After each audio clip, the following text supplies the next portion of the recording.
만약 어떤 사람은 35,000원에 삼성전자를 매수했고 어떤 사람은 95,000원에 삼성전자를 매수했다고 했을 때 이 두 사람은 삼성전자를 보는 눈이 다를 겁니다. 이 A라는 사람은 35,000원에 닷을 내렸고 이 B라는 사람은 95,000원에 닷을 내렸죠. 이 두 사람은 가치 판단이 같을 수가 없습니다. 이 단내림 효과 때문에 같은 평가를 할 수가 없겠죠. 나의 매수 단가가 가치 판단에 영향을 미쳐서는 안 됩니다. 내가 95,000원에 샀다고 해서 이 삼성전자가 95,000원의 가치가 있다고 생각을 하면 안 된다는 거죠.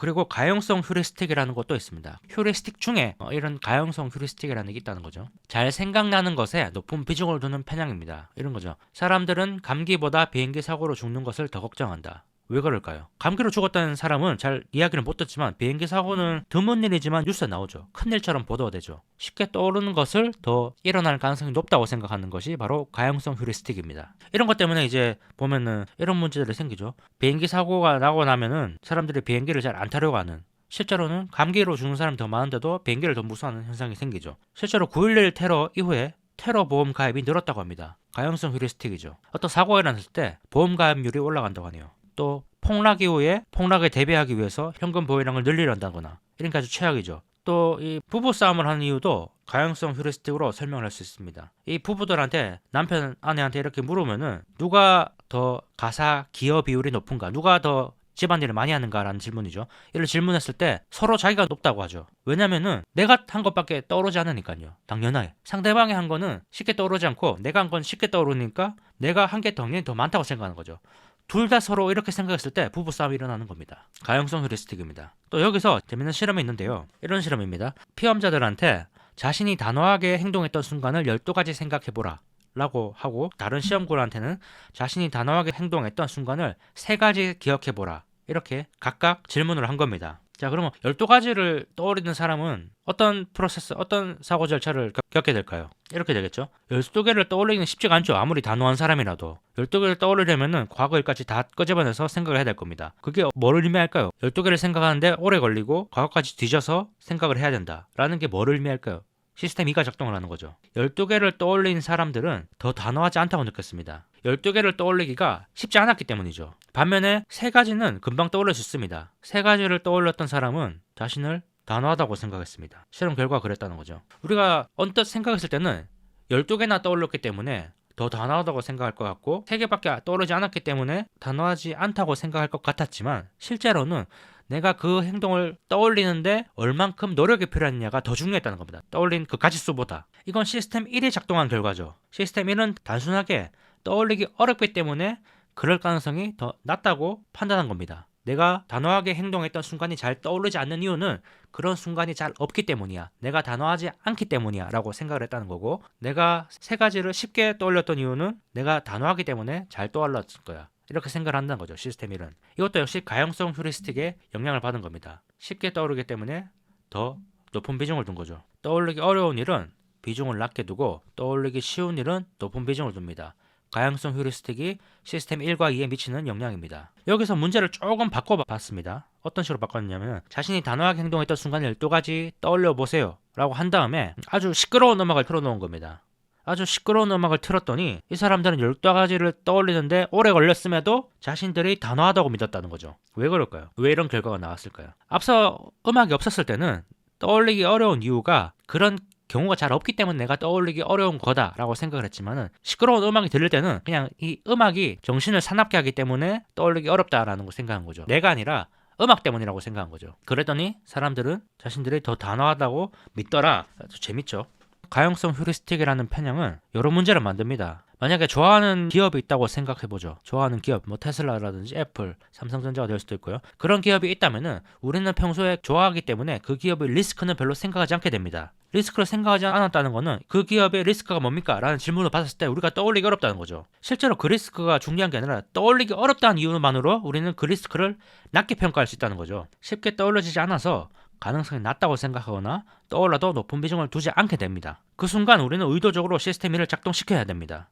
정말 없나? 내가 떠올리기 어려워서 그렇게 믿어버린 건 아닐까? 의심해봐야 되죠. 또 한편으로는 애초에 그런 가용성 휴리스틱 편향에 빠지지 않기 위해서 평소에도 그런 리스크를 확인해야겠죠. 내가 좋아한다고 해서 좋은 정보만 받는 게 아니라 안 좋은 정보도 받아야지 이런 가용성 휴리스틱에 빠지지 않겠죠. 첫 번째로는 이런 가용성 휴리스틱에 빠지지 않아야 되는 것이고, 두 번째로는 이런 휴리스틱에 빠지지 않았는지 잘 생각해보고 시스템 2한테 판단을 넘겨야 됩니다. 자, 이번에 볼 편향은 단내림 효과라는 편향입니다. 단내림 효과라는 거는 처음에 입력된 정보가 어떤 정신적인 다수로 작용해서 이후의 판단에 계속 영향을 주는 거죠. 영향을 미치는 거를 단내림 효과라고 합니다. 어떤 것에 딱 박혀서 거기서 못 벗어나는 거죠. 예를 들면 이런 겁니다. 간디가 떠났을 때 나이가 95세 이상이었을까요? 몇 살이었을까요? 자, 생각하셨나요? 그리고 이런 질문을 받았을 때는 어떤가요? 간디가 세상을 떠났을 때 나이가 35세 이상이었을까요? 이 두 질문을 받은 사람은 서로 다른 대답을 할 가능성은 없습니다. 95세라는 질문을 받은 사람은 95세 주변에서 머물게 됩니다. 반면에 35세가 들어간 질문을 받은 사람은 여기에 닷을 내리는 거죠. 35세라는 것에.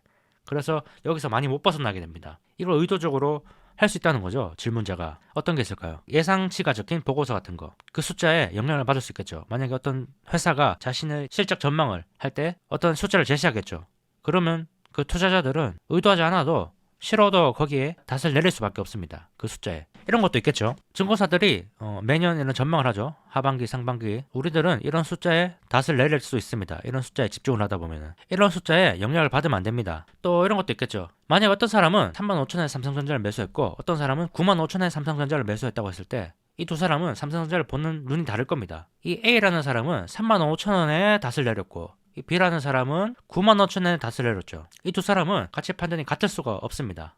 이 단내림 효과 때문에 같은 평가를 할 수가 없겠죠. 나의 매수 단가가 가치 판단에 영향을 미쳐서는 안 됩니다. 내가 95,000원에 샀다고 해서 이 삼성전자가 95,000원의 가치가 있다고 생각을 하면 안 된다는 거죠. 그런 단내림 효과 편향에 빠질 수 있습니다. 이런 숫자에 집중을 하다 보면. 실제로 부동산 같은 걸 할 때 이 호가가 높은 집일수록 그 집이 좋다고 판단하는 경향이 있다고 합니다. 그 호가에 닻을 내려버리는 거죠. 사람들은. 호가에 닻을 내려서 매수자가 그 호가 안에서 움직이게 되는 거죠. 여기서 실제적으로 좀 도움이 되는 팁을 드리자면은 여행 갔을 때 이런 흥정을 하는 경우가 있죠. 이 상인의 목적은 하나입니다. 상대방이 이 숫자에 닻을 내리도록 만드는 거죠. 이 가방은 얼마입니까? 라고 했을 때 이 상인이 부르는 그 가격, 처음에 부르는 그 가격에 무의식적으로 우리는 닷을 내려버립니다. 그리고 아무리 가격을 깎으려고 해도 그 안에서 움직일 수밖에 없죠. 심리적으로 그렇다는 겁니다. 이때 이 책이 제시하는 방법은 어떤 거냐면 100달러라고 했을 때 우리는 이 100달러라는 가격에 닷을 내지 않기 위해서 10달러 이런 식으로 아예 완전히 범위가